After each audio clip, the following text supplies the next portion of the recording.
in the past you could have handled differently, and the outcome might have been a little differently. You might have had a better relationship. Because, you know, Skip, when you're in this game, Skip, you hope to have you leave with two things, the most important: money and memories.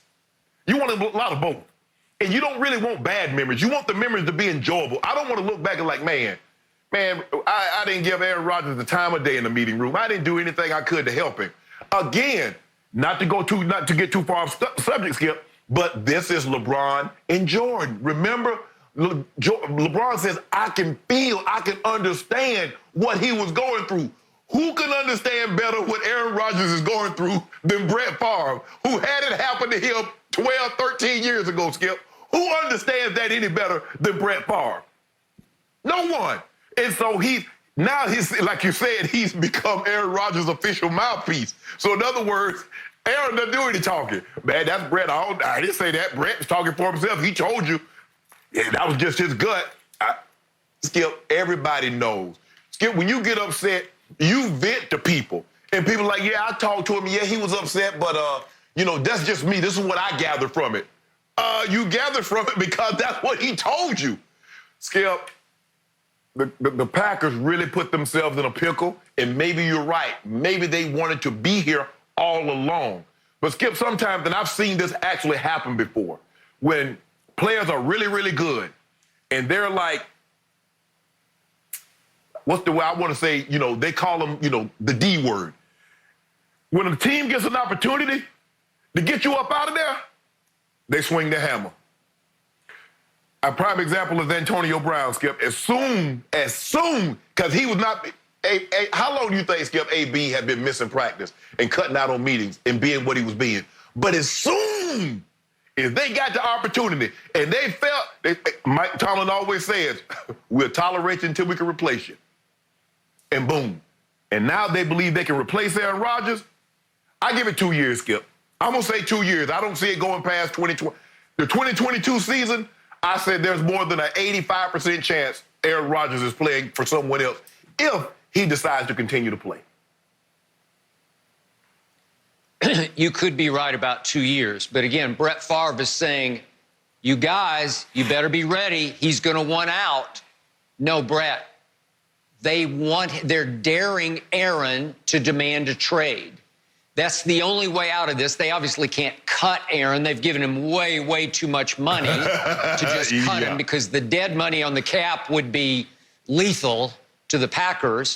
But if they could get Aaron to the point where he demanded a trade and they had a desperate trade partner for Aaron Rodgers at 37 years of age, maybe even at 36, maybe going to next year, then I believe the Packers would do that. I don't know if they'd want to cut bait just yet before they see what they have in Jordan Love, obviously, at least in some form of training camp and maybe in some game action next year. But the point is, they are daring Aaron to demand a trade because I think that's their ultimate end game. And I do agree with you. Brett is the one man who can understand that, appreciate it, and relate to it. But in the end, remember, this situation is so different than what Brett originally went through. Back to the Bob McGinn article, and for those who don't know, Bob McGinn covered the Packers for 38 years. He is the ultimate authority on all things Green Bay. He knows where the bodies are buried. And his point is that if you look back to, let's just take the 2 years leading up to Aaron Rodgers being drafted by the Packers, Bob McGinn always gives a letter grade. He's a harsh grader, but he gives the quarterback a letter grade off each full season, including the playoffs.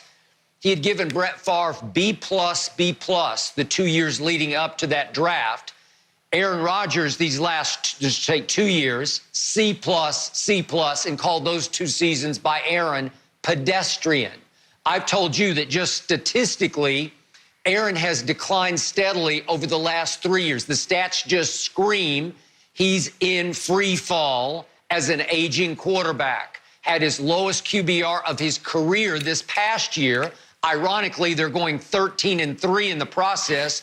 They're winning games that you say, how did they do that? I don't know. And it seemed like Aaron Jones was more of the MVP than Aaron Rodgers. But Aaron also plummeted last year to 21st in completion percentage. So he wasn't putting up the numbers that a winning quarterback usually would put up, but you can't argue with they got to the NFC Championship game. But inside the Packers, they're saying, no, we don't love what we're seeing and where it's heading, and we have to position ourselves to transition quickly to Jordan Love. C+, 2 pedestrian seasons. So now my final point to you, Shannon Sharpe, is you dared to broach the subject again of LeBron could relate to Michael Jordan cradling that first NBA championship trophy and crying. Yes.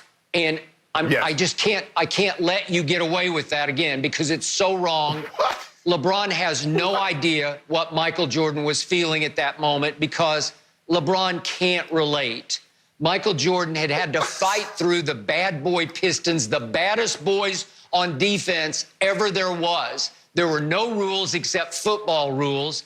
And Michael Jordan, in successive years, won against the Pistons 1 playoff game, 2, 3, and then he swept them with 4 playoff wins to get to Magic's Lakers to win his first championship.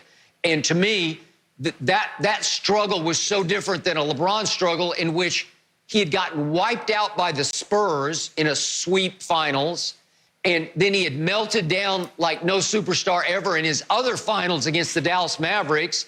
He had, quote-unquote, quit, said his owner, against the Boston Celtics, and he had disappeared against the Orlando Magic when we all thought he was going to play Kobe in the finals. Like, those are epic fails, and Michael had just an epic struggle. So I just can't let you get away with that. No, LeBron couldn't relate, but yes, Brett could relate. Skip, I'll put it to you like this, Skip. You go to church and you read the Bible. The Bible speaks of famine. The Bible speaks of leprosy, how locusts invaded and just took away everything. Now, the people that suffer from leprosy, are you saying they don't know the struggle of the people that suffer from famine? If there's death? See, what you're trying to do, all I'm saying is he went through something, okay? He had to get through the bad boy Pistons. LeBron had to overcome the Big Three Celtics. He had to overcome the 2011 finals and what happened. Yes, Skip, all I'm saying is that, yes, they're different players, and their paths of how they ultimately won the title might be different. But what he's feeling, having to overcome all of that, is very similar. That's all he said. He didn't say, well, it took Michael 7, it took me 7. And I did this and he did that. All he's saying, I know what Michael overcame, seeing Michael and watching this firsthand, seeing it. I can understand what he's feeling because I felt the very same thing having to overcome. Now, back on topic, Skip Bayless. You always try to do that. See, here's the thing, Skip. If we measure our greatest by their greatest seasons, they'll never get another A again. Because if you measure Patrick Mahomes by 50 touchdowns, 5,000 yards, so if he doesn't do that again, he's never able to get an A. Because of what Bob McGinn, I believe, is doing, if you measure Aaron Rodgers by 45 and 6, yeah, you're right, he's going to get a C+. Just like if you measure Tom Brady by 50 and 8, yep, he looks terrible. But I don't do it like that, Skip. And there's a difference is the reporters, and I'm not saying Bob McGinn is guilty of this, but the reporters like Brett Favre a lot more than they like Aaron Rodgers. Aaron Rodgers makes it very easy for you not to like him. And that's okay. I don't got no problem with that. You do how you do long as you get the job done. You treat me good, you can treat everybody else how you treat them. But I'm going to address you if you treat me a certain type of way. But, Skip, you know how Aaron is. Aaron makes no apology for sometimes his condescending. He's very condescending. He's very dismissive. And sometimes that rubs people the wrong way. That's going to rub most people the wrong way. Here's the people that support Aaron and are close to Aaron, they don't have a problem with it. But I think it rubbed a lot of people the wrong way. He's been that way. And so I think the Packers let's go ahead and take the upper hand back. Because for me, Skip, they could have been total pricks about the whole thing. They're like, nah, we're not going to extend you like they did Tom Brady and take a quarterback, which would have exacerbated, which would have sped up the process. I'm not so sure Aaron would have requested a trade today or yesterday or the day before had they done that. Okay, but the difference in Brett Favre at that point in his career when they drafted Aaron Rodgers was, I thought he was still playing at a very high level, and he believed he had a whole lot left in his tank, and he was right because he had one of his greatest years, obviously, a couple of years later at Minnesota, in which he was, 33 touchdowns to 6 interceptions, took them all the way to overtime at the NFC Championship game, the Bounty Bowl, And the point is, he was extraordinary in that year, had the greatest 40-year-old season we'd ever seen until we got to Tom Brady.